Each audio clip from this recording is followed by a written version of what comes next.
Olá, começa agora mais um Café com Autoridade, programa que traz até você, internauta e telespectador, a oportunidade de conhecer um pouco mais sobre as autoridades do nosso município e região. Hoje em nossos estúdios, o Coronel Vladimir, que é da PE, do nosso Exército. Obrigado, Coronel, por aceitar o nosso convite. Obrigado, Luiz Amaral, senhores telespectadores, muito bom dia. É com grande satisfação que eu venho hoje ao seu programa, Café com Autoridades, para poder falar um pouquinho da nossa atividade de Polícia do Exército, falar um pouquinho também sobre o ingresso nas Forças Armadas e a nossa carreira, né?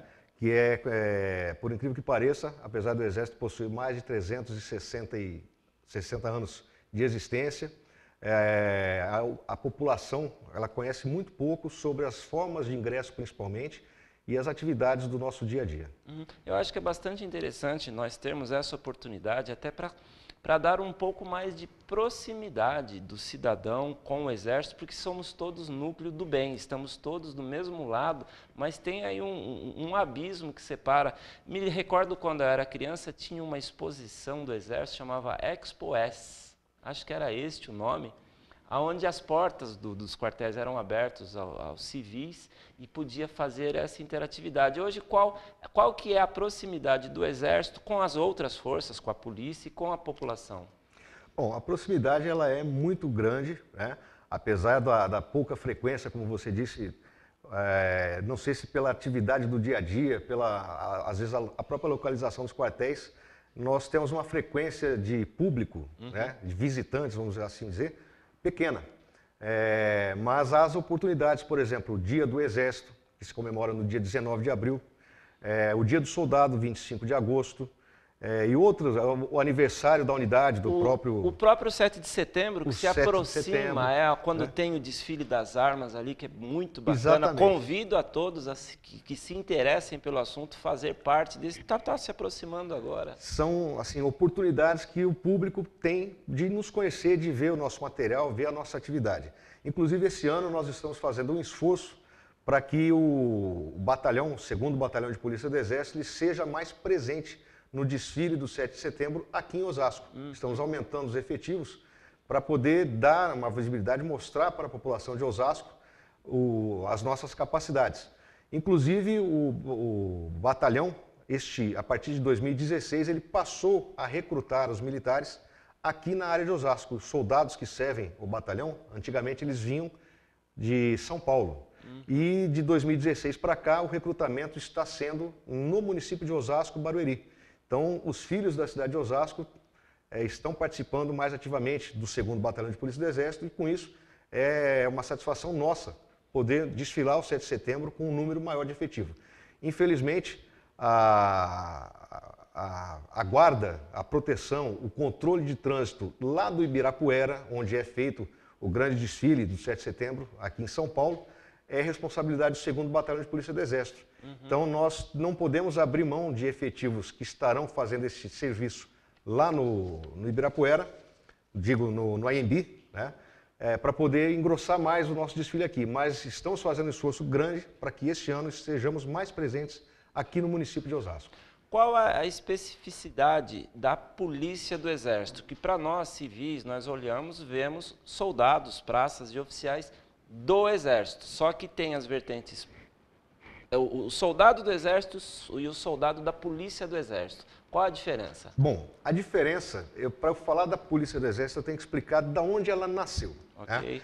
Ela praticamente surgiu durante a Segunda Guerra Mundial, em que o Brasil precisou se adequar à doutrina norte-americana, que era os aliados, né, do qual a Força Expedicionária Brasileira entrou como partícipe daquele conflito. Monte Castelo? Monte Castelo foi uma das batalhas que o Brasil travou o Exército Bandeirantes. Exatamente.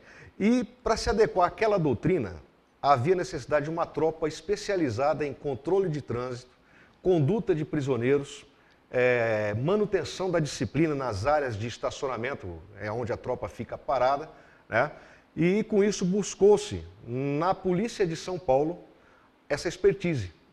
Então foi criado um pelotão de militar policy, que integrou o 1º escalão da Força Expedicionária Brasileira, com 44 integrantes aqui da Polícia de São Paulo e alguns outros militares do Exército. Devido ao sucesso dessa tropa lá no Teatro de Operações da Itália, com a condução de prisioneiros, a guarda das instalações, proteção de autoridades, ela foi implantada ao término da Segunda Guerra na doutrina do Exército Brasileiro. E o segundo BPE, assim como o primeiro BPE, foram uma das primeiras unidades a serem criadas, ainda como embriões, como pelotões, evoluindo para a companhia, e hoje, né, somos um batalhão de polícia do Exército. E a missão ela prossegue aos mesmos moldes daquela do passado. Nos manuais, né, doutrinariamente, atualmente, nós dizemos que a polícia do Exército ela é responsável pela manutenção da disciplina, da hierarquia, e é responsável também pela polícia judiciária militar do Exército Brasileiro. Em havendo alguma contravenção, algum crime de um militar, ele vai ser previamente analisado e julgado internamente no Exército. Exatamente. Pela PE. Em havendo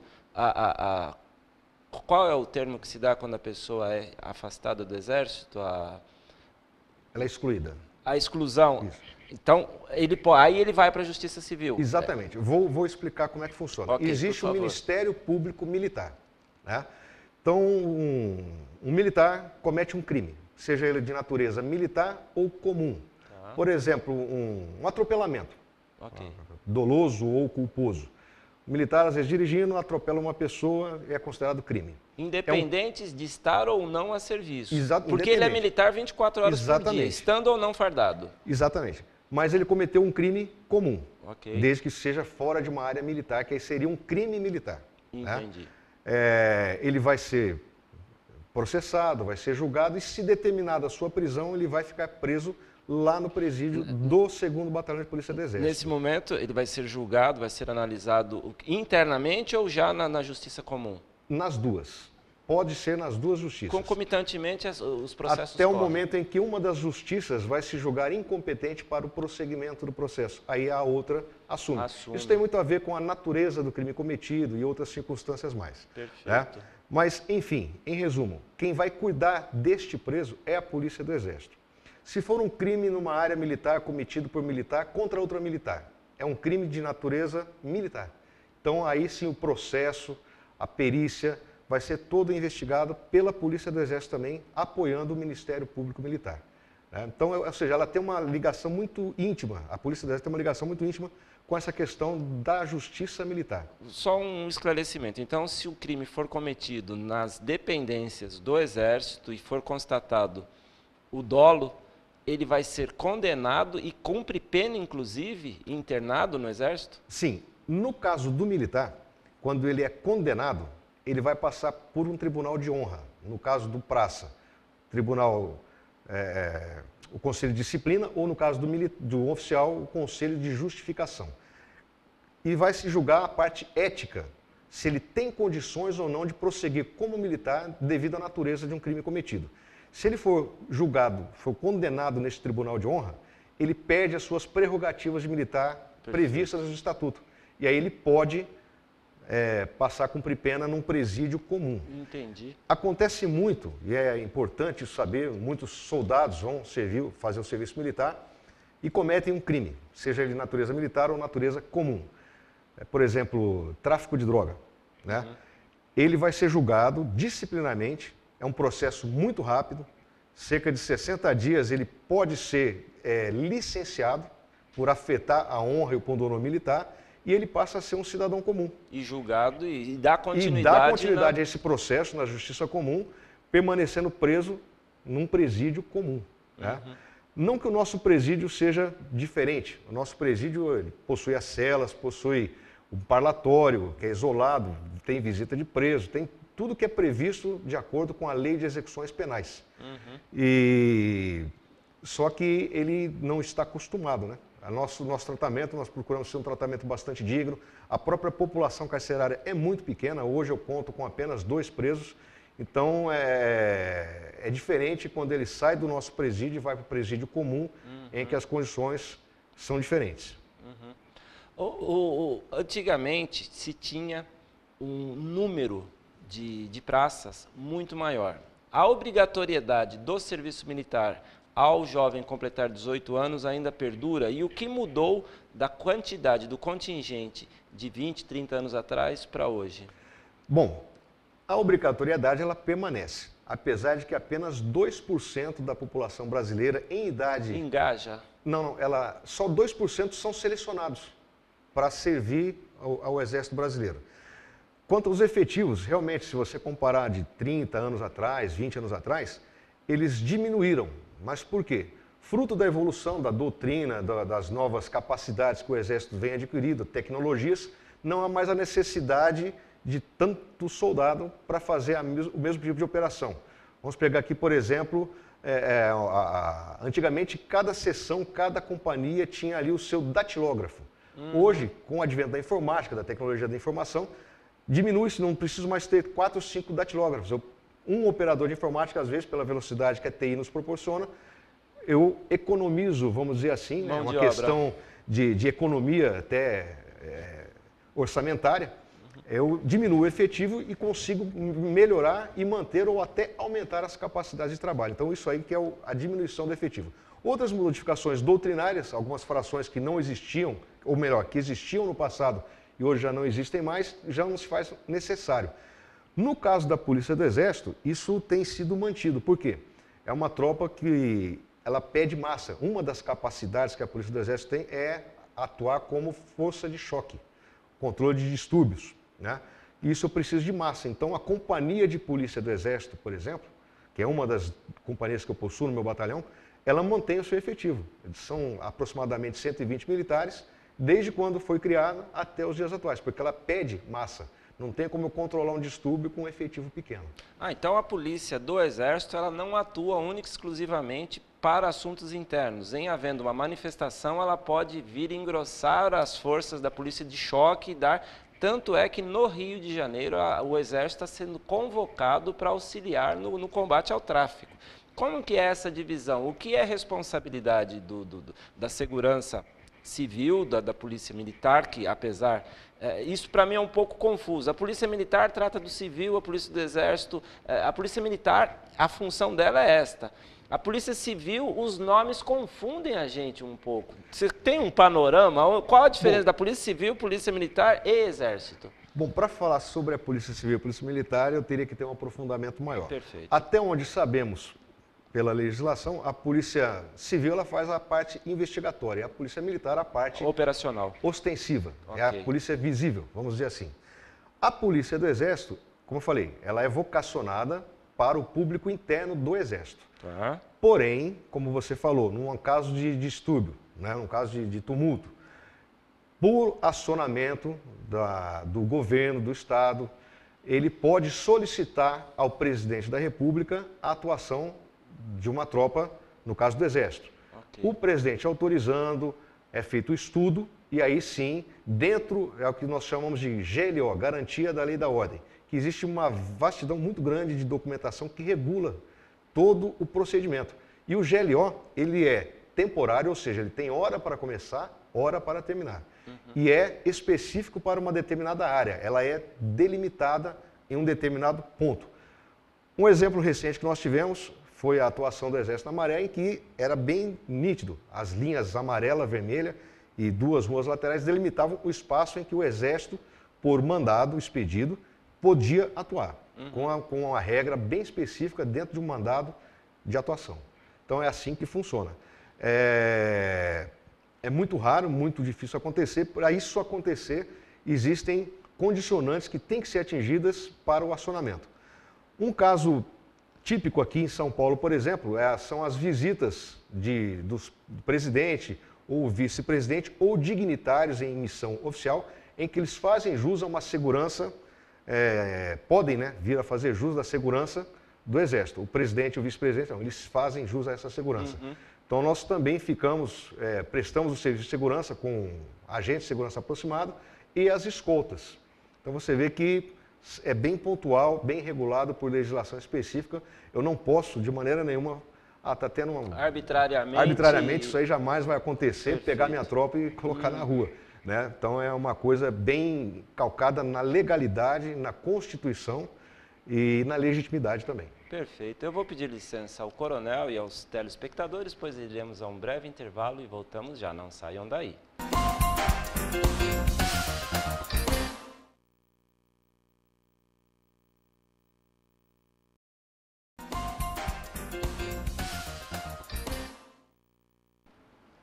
De volta com Café com Autoridade, conversando hoje com o Coronel Vladimir. Coronel, nosso programa ele está sendo transmitido ao vivo e os nossos internautas participam pelo nosso WhatsApp 981-420-208, assim como fez o Sérgio Abreu, final de telefone 0981. Obrigado, Sérgio, pela sua participação. E ele indaga, por que os homens são obrigados a servir o Exército? E eu agrego a pergunta dele ao Exército e às Forças Armadas de forma geral, e as mulheres não. Por quê? Qual o motivo? Olha, para ser bastante sincero, o motivo é simples, é lei. Uma lei que não foi modificada. Perfeito. Mas a gente tem que analisar também a profundidade dessa questão. Uma mudança, pode-se dizer assim, radical, ela tem que ser bastante estudada. O ingresso das Forças Armadas, das mulheres nas Forças Armadas... É recente, 30 recente. anos, 25, 30 anos. Eu não posso dizer pelas outras forças, a Marinha, a Força Aérea, a Polícia Militar também, elas começaram há mais tempo do que o Exército. O Exército é mais recente, eu diria coisa de 10 anos. E isso implica em vários estudos, até comparação com outros exércitos em que houve o ingresso da mulher, e hoje já se estuda a questão da validade desse ingresso ou não, porque são características diferentes. Posso dizer, pelo que eu observo no Exército, inclusive eu tenho no meu quartel, integrantes do corpo feminino. Então hoje elas estão vocacionadas mais para a área administrativa, médico, veterinário, dentista, enfermagem, ou técnico de administração e tecnologia da informação. As mulheres não ingressam como praça? Não. Elas só como oficial? Elas podem ingressar tanto quanto praça, no caso das sargentos, como oficial também, eu tenho oficiais e sargentos. Mas sempre concursado? Não, hoje mais é por questão de recrutamento mesmo. Por exemplo, médica, ela se apresenta como voluntária para servir. E por incrível que não pareça... necessariamente ela tenha feito medicina na AMAN? Não. Na Escola de Saúde do Exército. Ela se apresenta como temporária, mas pode também prestar o concurso para a Escola de Saúde do Exército, e aí sim ela vai ser uma médica de carreira do Exército Brasileiro. Como eu falei, são 10 anos apenas, aproximadamente, que as mulheres começaram a ingressar no Exército, vários estudos sendo realizados para que isso possa ser cada vez mais implementado. Pode ser que num futuro próximo haja o serviço, já se conversa muito sobre isso, haja o serviço militar obrigatório para a mulher também. E uma curiosidade, qual a maior patente que uma mulher pode chegar? Pelo tempo que elas começaram a frequentar, a ingressar no Exército, hoje já temos coronéis. Coronéis do corpo feminino, da área de saúde, né, da área de administração, e passam por todas as graduações, no caso das oficiais. Nas praças, aí também não existe ainda soldado nem cabo feminino, mas elas entram já como sargentos, né, seja de carreira ou temporária, e prosseguem. Hoje acredito que já deva ter alguma segundo sargento aí já. A maior E uma curiosidade, desculpa te interromper, Luiz. Este ano foi o primeiro ano de ingresso já das mulheres na Escola Preparatória de Cadetes do Exército, já na linha combatente, na linha bélica, vamos dizer assim. Elas foram, se eu não me engano, 40 alunas, né, matriculadas na SpaceX esse ano, mediante concurso, e que seguirão para a Academia Militar das Agulhas Negras. Agora, atendendo à pergunta do nosso telespectador, isso exigiu uma preparação grande de anos, inclusive de adequação de currículos escolares. Por exemplo, uma coisa que o militar, que é exigido do militar, a questão física, né? Então isso aí, a nossa educação física, o nosso teste de aptidão física, ele teve que ser adequado para que se adapte sem prejudicar a integrante do corpo feminino. Porque não há de haver distinção no treinamento físico. Não, feito como um batalhão, como um grupo só. Exatamente. As mulheres junto com os homens. Exatamente. Então tem que dar uma ponderada para que seja possível todos cumprirem as tarefas. Exatamente. Inclusive, no batalhão, as mulheres fazem a educação física junto com os homens, né? Dentro da sua fração, dentro da companhia, dentro do pelotão. A banda de música do 2º BP, ela possui hoje 3 integrantes do corpo feminino e faz a educação física normal, respeitadas as individualidades fisiológicas. Né? Que isso é um estudo constante pelo Centro de Educação Física do Exército, que constantemente vem alertando sobre modificações ou limitações de cada exercício para cada segmento. Coronel, a Helena Rocha, através do nosso site tvosasco.com.br, pergunta por que os jovens têm medo de servir ao Exército? Por que isso assusta tanto? Olha, Luiz Amaral, acredito que pelo desconhecimento que a população tenha das atividades do Exército. Muito susto passado, o pessoal fala que você vai para o quartel para comer comida ruim, vai aprender a disciplina e tal. Hoje, esse panorama, eu posso afiançar a qualquer pessoa que ele é bastante diferente. Se pauta pelo tratamento humano, rígido, né, dentro da legalidade, disciplina, são coisas que são cobradas para a formação de um bom cidadão. Valores que a gente procura colocar nos nossos jovens, principalmente na PE. A PE ela se pauta pela lealdade, pelo exemplo, pela conduta, pela disciplina, né, e pela retidão, cumprimento aos regulamentos. E isso são coisas que intrinsecamente vão sendo incutidas no jovem e ele leva esse ensinamento quando dá baixa ou quando termina o seu tempo de serviço militar. E isso são coisas que no passado não eram bem assim, né? Era mais ralado, vamos dizer assim. Hoje não, o ensino militar hoje ele vai mais a preparação pela parte técnica e valores que devem ser incutidos no bom cidadão. Então a alimentação, por exemplo, que é uma coisa que assusta. Hoje o cardápio é bastante variado, é balanceado, temos sistemas de controle pelos nossos aprovisionadores que procuram balancear um cardápio. São 4 refeições diárias, café da manhã, almoço, jantar, a ceia. E só para você ter ideia, no nosso batalhão, já recebido pela cadeia de suprimento, até salmão nós comemos de vez em quando, porque vem pela cadeia de suprimento para dar uma alimentação adequada. Tratamento de saúde, qualquer coisa que aconteça, ele vai ter o amparo do Exército, né, do nosso sistema de saúde. Então, o temor, às vezes, o medo, é mais por desconhecimento do que por propriamente o que acontece. Muitas lendas, muitas histórias são passadas, né, de gerações passadas aí, e o pessoal tem um certo temor. Procure os batalhões, não só a PE, como qualquer unidade do Exército, e vá lá conversar, vá conhecer, passe um dia no quartel, vendo as atividades. Outra confusão, às vezes a pessoa fala assim, eu quero ser oficial do Exército, mas ingressa como soldado.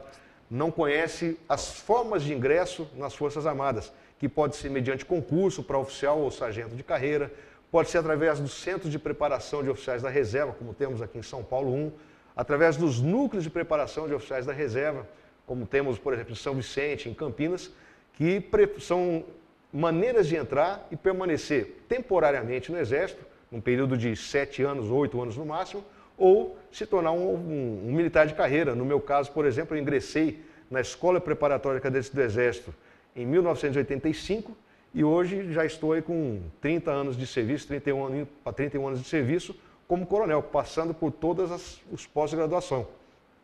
Soldado pode chegar? Pode.